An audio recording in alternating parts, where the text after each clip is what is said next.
오늘은 에스라 느헤미야를 통틀어서 가장 중요한 주제 중 하나, 또 가장 중요한 사건 중 하나가 나오는 느헤미야 7장, 8장, 특별히 8장을 중심으로 부흥에 대해서 우리가 좀 생각해 보려고 합니다. 그럼 부흥이 뭡니까? 부흥. 우리 요번 올해 목표 중에 하나도 우리 부흥을 갈망하라입니다. 부흥이 뭘까요? 한때 부흥이라고 하는 것은 교인 숫자가 늘어나고 교회가 커지는 그런 것을 부흥이라고 생각한 적이 있습니다. 그래서 부흥회 하면은 사람들을 많이 데리고 와서 교인 수를 늘리거나 이렇게 어떤 수적인, 양적인 어떤 그런 개념으로 생각한 때가 있었습니다.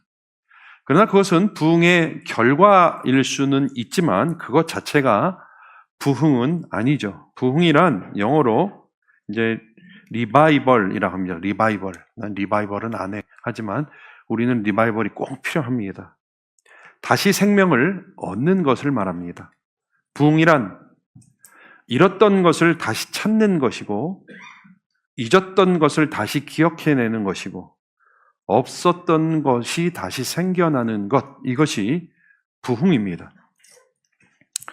잃어버린 감격을 되찾는 것이고, 잊었던 은혜를 다시 생각해내는 것이며, 죽은 것과 같은 생명이 다시 소생하는 그것을 우리는 부흥이라 이렇게 이야기를 합니다. 성경에서 부흥을 표현하면서 이와 같이 갑작스러운 하나님의 은혜를 표현하면서 농사에 비유해서 표현하기도 합니다. 이스라엘의 농사는 이른 비로부터 시작이 됩니다. 이렇게 비가 오면 그때는 땅이 이제 물러집니다. 그리고 그때에 묵은 땅을 기경하는 일부터 시작합니다. 그리고 씨를 뿌립니다. 이른 비가 내려야 묵은 땅을 기경할 수 있고 씨를 뿌릴 수가 있습니다. 그 이후에는요, 곡식들은 비가 대지를 적신 그것, 이른 비가 내린 그것으로 사실은 생명을 유지한다 해도 과언이 아닙니다. 뜨거운 태양 아래서 큰 성장을 이루지 못합니다. 그러나 분명한 것은 이른 비의 그 수분으로 생명을 이어가고 있다고 하는 것입니다. 농부가 때로 물을 주기도 합니다. 열심히 물을 빨아들이고 악한 환경과 싸워 자라나가기도 합니다. 그러다가 이제 늦은 비가 오게 됩니다. 늦은 비가 오는 시즌이 되면은 이때는 비가 많이 내리는데 이때의 곡식들은 늦은 비로 인해서 쑥 성장하게 됩니다. 이때 늦은 비를 맞은 곡식들은 굉장히 이 1년에 볼 수 없는 가장 큰 성장을 이루게 되고 늦은 비가 와야 비로소 풍성하게 결실할 준비가 되는 것입니다. 그리고 이제는 추수가 되는 것입니다. 성경에서는 이런 이른 비 혹은 늦은 비와 같이 묵은 땅을 기경할 수 있게 혹은 열매를 맺을 수 있게 부어주시는 은혜의 때가 있다고 말하고 있는데 그것이 바로 부흥이라고 하는 것입니다. 우리가 우리 스스로 노력으로 고분분투를 하거나 혹 뭔가 하고자 하지만 무엇을 해야 될지 모를 때에 특별하신 하나님의 그리고 강력한 하나님의 은혜를 부어주시는데 그것이 부흥입니다. 오늘 읽은 성경 말씀은 성경에 기록된 가장 큰 부흥에 관한 그리고 현저하고도 강력한 부흥에 관한 기록 중에 하나입니다. 성경에 보면은 쭉 창세기부터 요한계시록까지 쭉 있지만 그 중간중간에 특별하게 미스바에서 혹은 오늘 에스라 느헤미야 시대에 신약에서는 에베소 같은데 이렇게 하나님께서 크게 은혜를 부어주시는 그런 사건과 때가 있는데 오늘은 그 중에 하나 바로 에스라 느헤미야 시대 때 이른 비 혹은 늦은 비와 같이 폭포수와 같이 부어주셨던 하나님의 은혜의 시대에 대한 기록입니다. 때는 예루살렘 성벽이 다 완성된 때였습니다. 드디어 어려운 모든 역사를 마치고, 그리고 7장에 보니까 이렇게 농공 행상을 합니다. 그리고 행정 조직을 갖춘 다음에 7장 73절과 8장 1절에 보니까 각자 자기들의 성읍으로 돌아갔다. 큰 과업을 이제 다 이루었어요. 그래서 이제는 예루살렘으로 모였던 모든 사람들이 각각 그 고향 출신으로 다 돌아갔다. 삶의 터전으로 돌아갔다. 심지어는 예루살렘에 사는 사람들도 자기의 삶의 터전으로 돌아갔다. 이렇게 기록되어 있습니다. 그런데 정말 중요한 게 하나 남아 있었습니다. 그것은 바로 신앙의 재건, 영적인 부흥이었습니다. 예루살렘 성의 재건은 기능적인 부흥이었습니다. 그러나 이제는 영적인 재건, 가장 중요한 일이 남았던 것입니다. 예루살렘 성과 성전이 재건된 것은 바로 이것을 위한 것이다 라고 해도 과언이 아닙니다. 그들이 성벽을 재건한 것은 그들의 안전이나 또 그들의 삶을 위해서 재건하기도 했지만 궁극적으로는 예배가 회복되고 하나님의 은혜가 회복되는 것을 갈망하면서 그것을 재건한 것이었습니다. 이제는 그 성벽이 완성된 이후에 왜 그것을 해야 됐는지에 대해서 오늘 본문은 명확히 밝히고 있다고 하는 것입니다. 여러분, 우리가 때로는 돈을 벌고 안정적인 가정을 꾸리면 다 끝난 것 같지만 하나님은 우리 가정에 영적인 부흥으로 우리를 초청하고 계시는 것입니다. 교회가 안정되고 궤도에 잘 올랐지만 하나님은 거기에 안주하지 말고 그것은 무엇을 위한 것이냐? 바로 하나님은 부흥으로, 영적인 각성으로 우리를 초청하고 계시는 것입니다. 우리가 그 무엇을 이루고 성취했다고 생각될 때에 영적인 회복과 부흥의 자리로 초청하시는 주님의 그 음성을 우리는 들어야 됩니다. 우리에게 주어진 많은 축복들은 그 축복 자체가 목적은 아닙니다. 그것을 통해서 더 하나님을 깊이 만나고 더 하나님의 은혜를 깊이 경험하고, 그래서 하나님 우리 삶 가운데 혹은 우리 교회 가운데 무엇을 원하시는지 민감하게 듣고 반응하게 하기 위함입니다. 그런데 부흥은 그냥 일어나지 않습니다. 물론 부흥은 전적으로 하나님의 은혜로운 사역입니다. 하지만 동시에 사람들이 부흥을 사모하는 가운데 부흥이 주어지기도 합니다. 오늘 말씀 1절에 보니까 이스라엘 자손이 자기들의 성읍에 거주하였더니 7째 달에 이르러 모든 백성이 일제히 수문학 광장에 모였다. 이렇게 기록되어 있습니다. 여러분, 이들은 방금 건축을 마치고 각자 집으로 돌아갔어요. 그런데 누가 강요하거나 심지어 모이자고 권면한 것도 아닌데 여기 보니까 모든 백성이 일제히 모였다고 기록하고 있습니다. 물론 이때는 나팔절이라고 하는 절기였습니다. 그러나 에스라 느헤미야가 자 이제 모여라, 우리 절기를 지키자, 이렇게 전가를 한 것도 아니었음에도 불구하고 백성들 스스로가 때가 되니까 자발적으로 수문학 광장으로 모여들었다고 하는 것입니다. 고향으로 돌아간 지 얼마 안 됐는데도 불구하고 또 모여? 이렇게 하지 않았어요. 누구도 강요하지 않았지만 자발적으로 모여들기 시작했습니다. 이것이 바로 주의 백성들의 스피릿입니다.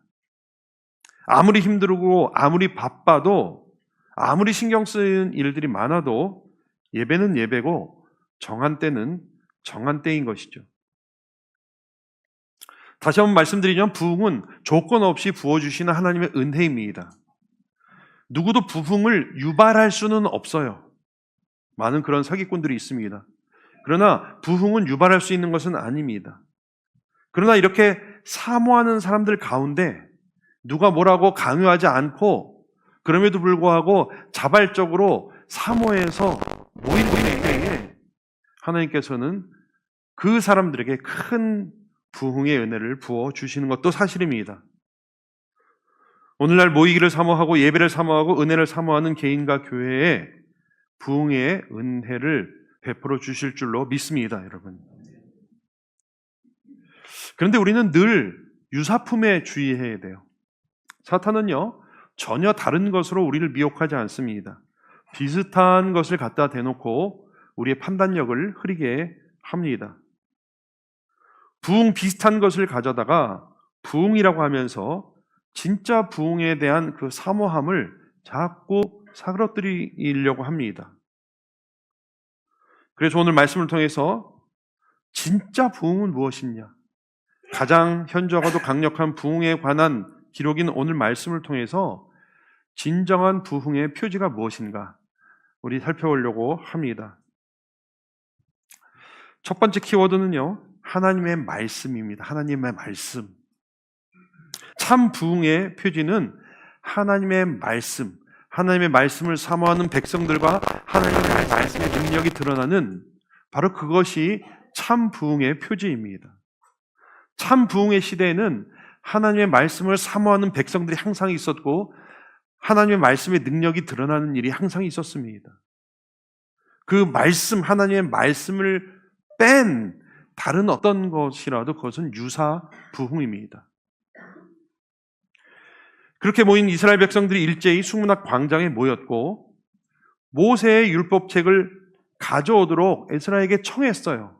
에스라가 먼저 들고 간 것이 아니라 백성들이 그 말씀 듣기를 먼저 청했어요. 그들은 갈급했어요.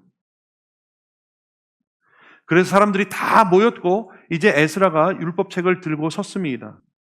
에스라 3장에서도 저희가 살펴봤을 때 비슷한 내용이 있었어요. 근데 그때에는 성전에서 모였어요. 성전에서 모였다고 하면은 그 성전에 들어갈 수 있는 사람과 들어가지 못하는 사람들이 있었습니다. 누가 못 들어갔습니까? 성전에. 일단 이방인은 못 들어갔어요. 예. 또 누가 못 들어갔어요? 죄송합니다. 여자들은 못 들어갔어요. 예. 그래서 그 성전 앞에 모였을 때는 아마 성전 밖에 이방인들과 여자들이 있었겠지만 굉장히 제한된 인원이었습니다. 그런데 오늘 수문앞 광장에 모였다고 되어 있습니다. 수문앞 광장. 이 수문앞 광장에 모였는데 여자나 알아들을 수 있는 사람들은 다 모였다. 이렇게 기록하고 있습니다. 수문앞 광장은 이 성전에서 가까운 문인데 그 앞에, 그러니까 에스라 시대보다도 훨씬 많은 2배, 3배의 인원들이 모였던 것입니다. 그런데 그 모임의 규모도 대단했지만 이들이 하나님의 말씀을 사모하고 받을 때 얼마나 갈급하고 얼마나 충심으로 받았는가, 우리는 이것을 또 봐야 됩니다. 3절부터 보니까 새벽부터 정오까지 남녀노소를 막론하고 다 하나님의 말씀에 귀를 기울였다고 나와 있습니다.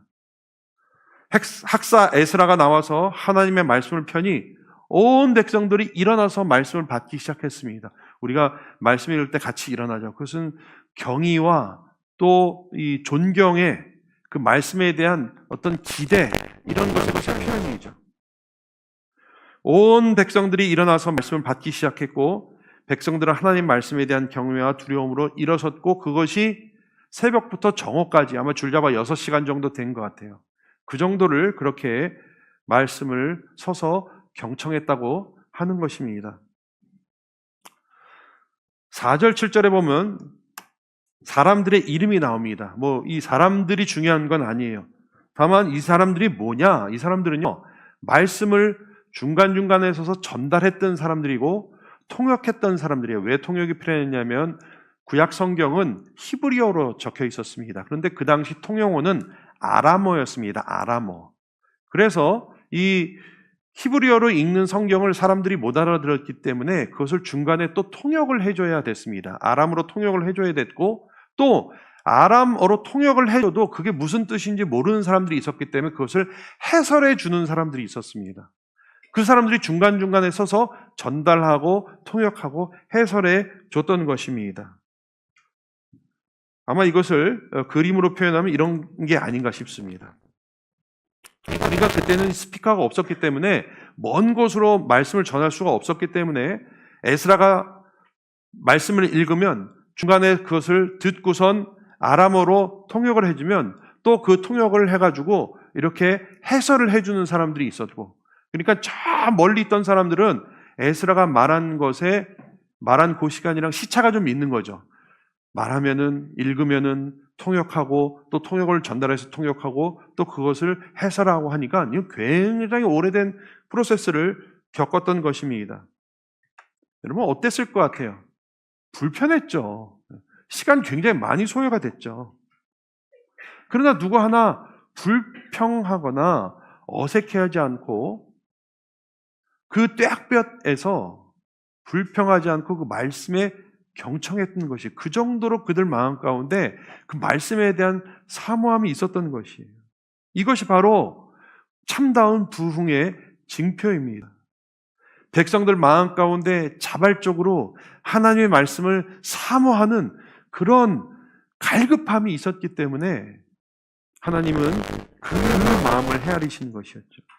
그때 한량없는 은혜를 부어주셨던 것입니다. 얼마 전에 제가 사진 한번 보여드린 적이 있어요. 제가 한 20년 전에 인도네시아 이리엔자이라고 하는 데서 이 부흥의 통역 설교를 통역한 적이 있습니다. 한국 목사님이 설교하면 제가 영어를 인도네시아 목사님이 인도네시아어로, 인도네시아를 또 현지 부족으로 이렇게 통역을 하는 거예요. 설교가 1시간이면은 몇 시간 걸릴 것 같으세요? 4시간이에요, 4시간. 근데 놀라운 것은요, 그 사람들이 그 말씀을 듣는데 미동도 하지 않아요. 그냥 이 말씀이 어떠한가 하면서 귀를 기울이는데 3시간이 지나도 꼼짝하질 않아요. 심지어 화장실 가는 사람도 한 명도 없어요. 그 말씀에 감격하여서 그 사람들 그 말씀을 들으려고 진짜 산 넘고 물 건너 이틀 이상 지나서 온 사람들이에요. 그렇게 사모하면서 말씀을 가슴에 깊이 담아가는 것을 제가 본 적이 있습니다. 언제 그걸 다시 들을지 모른다는 그런 심정으로 열심히 듣고 깊이 가슴에 담아두고 다시 이틀 동안 산과 정글을 지나서 집으로 돌아가는 것을 제가 본 적이 있습니다. 저는 그때 저를 포함해서 한국교회가 복에 겹다고 생각했습니다. 배가 불렀다고 생각했습니다. 죄송합니다. 솔직히 너무 부끄러웠어요. 목회자였지만. 언제든 말씀을 듣고 싶을 때 들을 수 있고 보고 싶을 때 볼 수 있는 우리는 너무 풍부하다 못해 말씀이 얼마나 귀한 것인지, 얼마나 감격스러운 것인지 잊고 살 때가 얼마나 많은지 모르겠습니다. 하나님의 부흥은 이렇게 말씀의 은혜를 사모하는 가운데 부어주시는 것입니다. 우리 시편 119편 131절 말씀 같이 한번 읽어봅시다. 시작. 내가 주의 계명들을 헐떡였나이다. 굉장히 특이한 표현이죠. 여기서 헐떡였다는 말은 갈급했다, 갈망했다는 것이에요. 주님의 말씀이 너무 갈급해서 입을 벌리고 헐떡일 정도로 사모했다는 것입니다. 성경에 보면 이 119편의 저자는 누구인지 알려져 있지 않습니다. 그러나 추정하기를 에스라라고 추정을 많이 합니다. 우리가 말씀을 대할 때 이 정도의 태도와 이 정도의 갈망을 갖길 주님의 이름으로 축원합니다. 오늘의 운세를 보는 것으로 오늘 재수 있나 재수 없나 이런 게 아니라, 혹은 카페인이나 비타민을 보충하듯이 대하는 것이 아니라 헐떡이며 갈급하며 허기가 져서 말씀을 대하는 것이 우리의 자세여야 하는 것이죠. 말씀을 사모하는 열심, 이것이 부흥의 정조이고 결과입니다. 말씀을 사모하여 헐떡일 때에 하나님은 이른 비와 같은, 늦은 비와 같은 부흥의 은혜를 저희들에게 쏟아 부어 주시는 것입니다. 말씀이 흔한 시대에 살면서 말씀을 귀하게 여기고 말씀을 사모하고 말씀 배우기를 게을르지 않을 때 하나님은 부흥의 은혜로 저희들에게 부어주실 줄로 분명히 믿습니다. 그러한 저와 여러분들 되시길 주님의 이름으로 축원합니다. 두 번째는요, 눈물 그리고 기쁨입니다. 물론 이것은 울다가 웃는 것을 말하는 것은 아닙니다. 오늘 말씀에 보니까 하나님의 율법을 낭독하고 해석을 하고 백성들이 깨닫는 중에 9절 말씀에 보니까 온 백성들이 율법의 말씀을 들을 때 다 울었다. 왜 울었을까요? 부흥의 은혜가 임할 때에는 사람들 사이에서 가장 확실하게 나타나는 현상이 눈물이에요. 울음이에요. 하나님의 말씀이 그 심령을 건드리기 때문이에요. 강력한 영향을 미칠 때에 우리가 이거다 이렇게 하기도 하지만 우리의 죄와 연약함, 그것을 통감하게 되고 애통해 할 수밖에 없습니다. 무뎌졌던 우리들의 마음이 무너져 내리는 것이, 단단히 굳어졌던 우리들의 마음이 부서지는 것입니다. 이것이 부흥의 가장 중요한 징표이며 현상이며 결과입니다.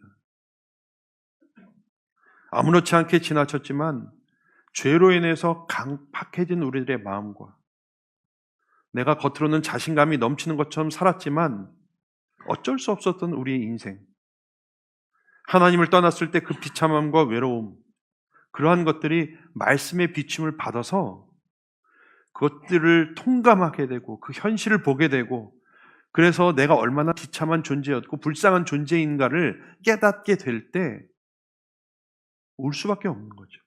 애통해서 울 수밖에 없는 것입니다. 눈물은 하나님의 말씀의 강력한 역사입니다. 그렇다고 일부러 울 필요는 없어요. 울음을 짜낼 수는 없어요. 그렇죠? 그렇게 울음을 유발하고 조장하는 것이 유사부흥입니다. 저는 그런 감상주의를 말씀드리는 것은 아닙니다. 그러나 분명한 것은 진짜 부흥이 임할 때는 누가 강요하지 않아도, 분위기를 그렇게 조장하지 않아도 자신의 죄가 말씀 앞에 드러나고 용서받았다는 그 사실 때문에, 내가 얼마나 비참한 존재였지만 하나님의 은혜로 지금 이렇게 됐다는 사실을 다시 한번 새롭게 깨닫게 되므로 감격하여 울 수밖에 없는 것입니다. 이것이 바로 부흥의 은혜입니다. 그럼 말씀 읽으면서 많이 우십니까? 어떠십니까?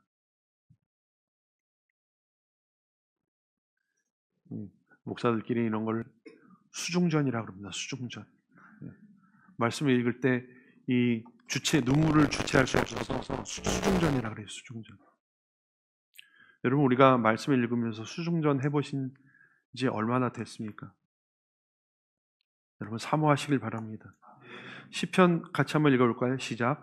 하나님의 구하시는 제자는 항상한 심령이라. 하나님이여 상하고 통회하는 마음을 주께서 멸시치 않으시나이다. 우리의 애통해하는 마음, 상한 마음을 하나님은 절대로 그냥 지나치지 않으십니다. 부흥의 가장 확실한 현상은 사람들이 하나님 말씀 앞에서 자신들의 죄악됨과 비참함과 부족함과 그런 모든 것들을 깨닫고 애통해하며 회개하는 일이 일어난다고 하는 것입니다. 이것이 부흥의 은혜입니다. 반대로 우리가 말씀을 대하면서 눈물이 마를 때, 눈물이 없을 때 그것은 우리의 알람으로 삼아야 돼요. 그냥 오늘 말씀을 읽어도 별로 마음이, 우리의 감정이 평소와 같다면 우리는 그것을 경고 삼아야 됩니다. 스스로. 내가 어디서 굳어졌는지, 내가 어디서 귀를 막고 있는지, 내가 어디서 여전히 고집을 부리고 있는지 우리는 우리 자신을 스스로 평가할 수 있는 것이죠. 그러나 눈물과 애통함 그 자체가 목표는 아니에요. 그것은 과정일 뿐입니다. 부흥의 진짜 목적지는 기쁨이에요. 기쁨. 오늘 말씀에 보니까 울고 있는 백성들에게 느헤미야가, 에스라가 오늘은 여호와의 성일이니 그 슬퍼하지 말고 울지 말라 이렇게 했습니다. 그리고 금식도 하지 마라. 오히려 살찐 음식, 곧 기름진 음식과 단 음식을 먹고 마시라고 했습니다. 이 다이어트의 적인 기름진 음식과 단 음식을 먹으라고 했습니다. 그러니까 이 부흥의 목적은요, 울음이 아니에요. 울음은 그냥 과정이에요. 부흥의 최종적인 결과는 기쁨이에요. 기쁨. 물론 이 기쁨은 음식의 기쁨이 아니죠. 단 거 먹고 기름진 음식 먹고 오는 그런 기쁨이 아니라 하나님을 기뻐하는 것이죠. 죄 용서의 기쁨이고 하나님의 백성됨의 기쁨이에요. 부흥의 최종 종착지는 바로 여기입니다. 에스라와 느헤미야는 알았던 것이에요. 우리가 하나님 앞에 돌아갔을 때 어떤 기쁨이 있어야 하는지. 그래서 그냥 그렇게 애통함과 눈물과 슬픔 가운데 머물러 있지 말고 거기서 이제 나의 마음이 누그러지고 부서지고 녹았다면 하나님이 초청하시는 기쁨 가운데 나가라고 이렇게 이야기하는 것입니다. 여러분, 기독교는 고행의 종교가 아니에요. 그것이 저들에게 유익을 주긴 하지만 그것이 최종 목표가 아닙니다. 그것을 통해서 기쁨으로 나아가야 되는 것, 그것이 기독교의 목표입니다. 하나님을 기뻐하는 그 자리로 나아가는 것, 그것이 최종 목표입니다. 그래서 느헤미야는 다음과 하는 말로 백성들을 격려합니다. 이것도 같이 읽읍시다. 시작. 너희는 근심하지 말라. 여호와로 인하여 기뻐하는 것이 너희의 힘이니라. 아멘. 다른 것으로 우리의 힘을 얻지 않습니다. 주의 백성들은 부흥이 임하면 다른 것으로 기쁨을 얻지 않고 다른 것으로 힘을 얻지 않습니다. 오직 뭐로요? 여호와로 인해서 기뻐하고 그로 말미암아 힘을 얻습니다. 주께 돌아갈 때 이러한 기쁨을 누리는 것입니다. 여러분, 혹시 이 말씀이 멀리 느껴진다면 우리 자신을 다시 한번 돌아봐야 돼요. 내가 뭐로 기뻐하는지, 무엇으로 힘을 얻는지를 점검해 보면 우리가 얼마나 하나님에 근접해 있는지 아니면 멀리 떨어져 있는지를 우리는 알 수가 있습니다. 여러분, 무엇으로 기뻐하십니까? 뭐가 여러분 인생에 제일 기쁘세요? 여러분, 아직 기쁨이 있죠? 그게 나쁜 게 나쁘다고 말씀드리는 것이 아니에요. 그것도 다 하나님 주신 축복입니다. 여러분, 무엇이 여러분의 힘이에요? 근데 우리가 최종적으로 정말 내가 하나님을 기뻐하고 하나님이 나의 힘이신 것 때문에 기뻐하는가를 잘 봐야 됩니다.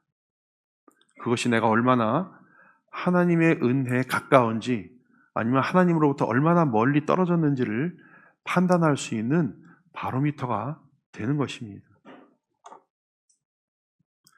눈물 자체는 부흥의 목적이 아니에요. 많은 유사 부흥에서 눈물을 조장해요. 그래서 분위기 잡으려고 그래요. 또 사람들도요, 이게 그렇더라고요. 이게 우는데 또 중독이 돼요. 아세요? 그런 현상? 이렇게 막. 그래서 왠지 안 울면 맹숭맹숭하고 이게 하나님의 은혜가 아닌 것처럼 또 느낄 때가 있어요. 그러나 부흥의 최종 목적지는 우는 것이 아닙니다. 그것은 현상이고 과정이죠. 부흥의 최종 목적지는 회복과 성숙함에 있는 것이죠. 무엇으로부터요? 미숙한 기쁨으로부터 성숙한 기쁨을 회복하는 것이에요. 여호와가 나의 힘이다. 그분이 나의 기쁨이다. 라는 것을 회복하는 그 자리, 그것이 부흥의 최종 목적지죠. 힘을 잃고 자포자기하며 의기소침해 있는 영혼에게 하나님의 힘을 주시고 목적을 주시고 가치를 새롭게 부여하시며 결국 성숙한 신앙으로 인도하시는 그 하나님의 힘, 하나님의 능력, 하나님의 은혜, 그것이 부흥의 목적이고 부흥의 결과입니다. 우리 다 같이 여호와를 기뻐하는 것이 나의 힘이라 기꺼이 고백할 수 있는 저와 여러분들 되시길 주님의 이름으로 축원합니다. 시편 말씀 같이 읽읍시다. 시작. 주께서 생명의 길로 내게 보이시리니 주의 우편에는 영원한 즐거움이 있나이다. 아멘. 이것이 우리의 고백이 되기를 원합니다. 영원한 기쁨을 사모하시길 바랍니다. 하나님 우리 죄를 미워하시고 조그만 죄라도 용납하지 않으시지만 우리가 죄와 연민에 또 그 죄책에 빠져 있길 원하시는 것도 아니에요. 오히려 그것을 극복하고 그리스도의 보혈의 능력으로 다시 일어서는 것, 그것을 하나님이 보시고 싶어 하시는 것이죠. 그래서 진정한 부흥의 현상에는 기쁨과 희락이 있습니다. 이것을 사모해야 되고 이것을 추구해야 하고 이것을 위해서 기도해야 되는 것입니다. 세 번째 부흥의 표지는 개혁입니다. 개혁. 우리가 부흥하면 자꾸 영적인 것만 생각을 하는데 이 부흥은 결과적으로 개인적인 회개와 변화만이 아니라 관계적으로 그리고 사회적으로 큰 변화와 갱신을 가져옵니다. 오늘 10절 말씀을 보니까 음식을 나누어 주라. 준비하지 못한 사람들에게 나누어 주라. 또 모든 백성들이 먹고 마시고 나누어 주라. 이렇게 나눔에 대해서 강조하고 있습니다. 이런 형상통과 서로의 섬김에 대해서 말을 해주고 있습니다. 여러분, 부흥이요, 그냥 감상이 아니라 그럴 때가 있어요. 이렇게 내가 막 어렵고 힘들고 감정적으로 좀 흔들릴 때에 울음이 나올 때가 있어요. 아니면 요즘 저희들 같으면 뭐예요? 호르몬 분비가 잘못돼가지고 그냥 꽃잎만 떨어져도 울고 막 그럴 수 있어요. 근데 진짜 그게 부흥이냐 아니냐를 가늠할 수 있는 것은 개인적인 어떤 그런 감상과 또 변화된 삶을 넘어서 관계의 회복이 있고요. 사회적인 개혁을 불러옵니다. 이것이 진정한 부흥의 하나의 잣대로 볼 수가 있어요. 그러니까 어떤 교회가 막 은혜가 넘치고 예배 시간에 떠들썩해도 사회적으로 관계적으로 영향력을 미치지 못하면 우리 다시 한번 생각해 봐야 돼요. 그냥 우리끼리 좋은 건지 아니면 진짜 하나님의 은혜인지. 진정한 부흥의 시대에는 그렇게 개인의 회개뿐만 아니라 관계의 회복과 사회적인 개혁이 잇따랐습니다. 그 부흥의 기록 중 또 강력했던 부흥의 기록 하나가 사도행전 19장에 나옵니다. 소위 에베소 부흥이라고. 성경에 아까 말씀드렸지만 미스바 부흥, 에스라 시대 부흥, 그거에 못지않은 에베소 부흥이 사도행전 19장에 나옵니다. 에베소라고 하는 도시는요, 이 아데미, 미네르바 그 신전이 있었던 아주 이 우상숭배 중심지였어요. 도시의 산업의 절반 이상이 우상 섬기는 일로 먹고 살았습니다. 왜 우리도 저기 어느 지역 가면은 왜 많잖아요. 그러면 가면은 불상도 팔고 무슨 점하는 것도 팔고. 근데 그 도시가 전부 다 그런 거죠. 딱 가면은 이거 에르메스가 신든 신발 뭐 이렇게 파는 거예요. 에르메스, 헐메스가 신었던 신발, 저쪽 같은 뭐 이거는 그 미네르바가 뭐 흘렸던 눈물 해가지고 이렇게 팔고 온 동네가 이제 그런 거였어요. 바울이 그곳에 가서 복음을 전했는데 2년을 전했어요. 2년을 전했는데 소수의 사람들은 이렇게 제자화됐지만 그렇게 사실 크게 이렇게 큰 성과가 있지는 않았어요. 근데 2년이 지난 어느 날 하나님이 큰 부흥이 임했어요. 그랬더니 어떻게 된지 아세요? 마술사들이 그리고 그 우상으로 업을 삼았던 사람들이 다 회개하기 시작했는데 그 먹고 살던 마술책들, 기구들, 아까 무슨 에르메스 신발, 무슨 미네르바의 눈물 이런 거 다 가져 나와가지고 다 그걸 불살라 버렸어요. 그거를 지금 돈으로 환산해 보니까 한 50억 돼요, 50억. 이 도시를 지탱하던 그 산업이 다 멈춘 거예요. 도시의 경제가 흔들렸고 산업이 흔들렸습니다. 그럼 이것이 부흥의 결과예요. 부흥은요, 한 사람이 은혜 받고 끝나는 것이 아니라 반드시 관계 회복이 있고 사회적인 영향, 반향을 일으킵니다.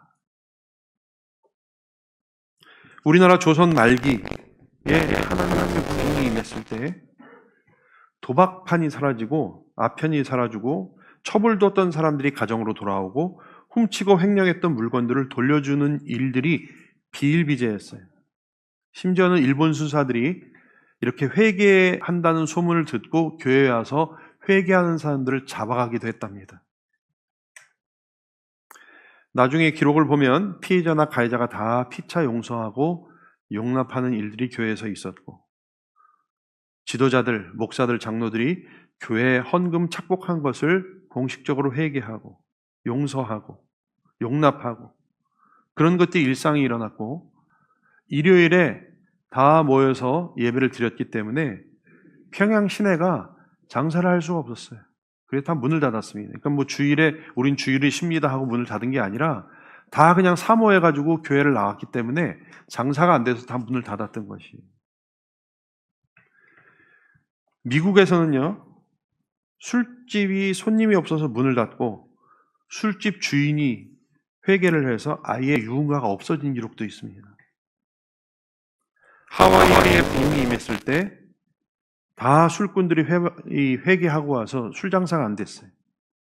절도범들이 훔친 물건을 돌려줬대요. 살인범들이 좌수하는 역사가 있었습니다. 극장이 문을 닫고 20세기 마지막 부흥이라고 일컫는 1995년 휘튼, 시카고 인근에 있는 일리노이주의 휘튼, 거기 이제 크리스천 칼리지가 하나 있는데 거기에 부흥이 임했습니다. 캠퍼스에 부흥이 임하자 많은 사람들이 회개하기 시작했어요. 그래서 죄를 고백하고 회개하며 자신들이 가지고 있었던 술, 담배, 마약, 그 다음에 CD들, 잡지들 가지고 나와가지고 캠퍼스 한가운데 놓고 다 불살랐어요. 그 주변에서 그 부흥의 은혜를 경험하기 위해서 다 캠퍼스로 모여들기 시작했고 인근이 일시 정화되었다는 기록이 있습니다. 이같이 개인의 회심, 개심을 넘어서 사회적인 영향, 관계적인 회복을 불러오는 것이 부흥입니다. 여러분, 사람 바뀌어요, 안 바뀌어요? 사람 잘 바뀌어요, 안 바뀌어요? 유일한 길은 딱 하나예요. 그 사람이 열심히 무슨 심리 치료를 받고 결심을 하고 유일한 건 딱 하나예요. 뭐예요? 하나님 만나는 수밖에 없어요. 그 폭포수와 같이 쏟아지는 그 하나님의 은혜를 경험하는 수밖에 없어요. 그래도 안 변한 사람이 있죠. 있는데 그래도 그거 아니면 소망이 없어요. 근데 그렇게 돼야 내가 용납할 수 있는 마음이 생기고 용서를 구할 수 있는 마음이 생기는 것이죠. 억지로 쉽지가 않습니다. 제가 목회를 하면서 일생에 몇 번 겪지 못한 부흥의 은혜를 몇 번 겪어봤습니다. 제일 처음 겪었던 부흥의 은혜는 제가 중등부를 가르칠 때였어요. 중학생 애들이랑 씨름을 하면서 수련을 갔는데 하나님의 부흥이 임했습니다. 뭐 자세한 거는 약하도록 하겠습니다. 그때 성령님이 어느 정도로 강력하게 임했냐면 이 매일 뺀질거리고 이렇게 예배 빠지고 그랬던 애들이 아무런 인도 없이 2시간, 3시간을 그냥 기도하는 거예요. 그냥 표현이 죄송해요. 미친 듯이 기도하는 거예요. 2시간, 3시간. 멈출 수가 없었어요. 그러니까 감정적으로 그랬을 수도 있다. 뭐 전 늘 의심이 많아서 아이들이 사춘기 때 힘들었나 보다 이렇게 생각할 수도 있는. 나중에 이제 교회를 돌아왔는데 그 일로 인해서 그 학교 짱이 회개를 했어요. 학교 짱이 요즘으로 말하면 짱들이 회개를 하고 일진들이 교회 나오기 시작했어요. 일진들이.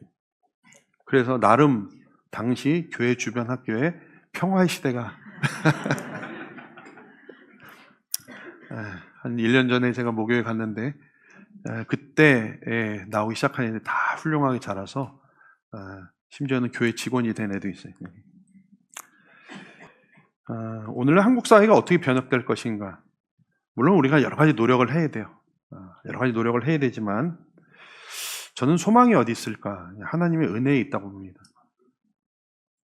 이 시대에 만연한 물질 만연주의, 문화의 경박함, 존경이 없는 이 시대에 갈라치기와 이 갈등의 시대에 하나님의 부흥이 우리에게 부은 바 되었을 때에 우리 민족은 소망을 얻을 수밖에 없다고 저는 분명히 믿습니다.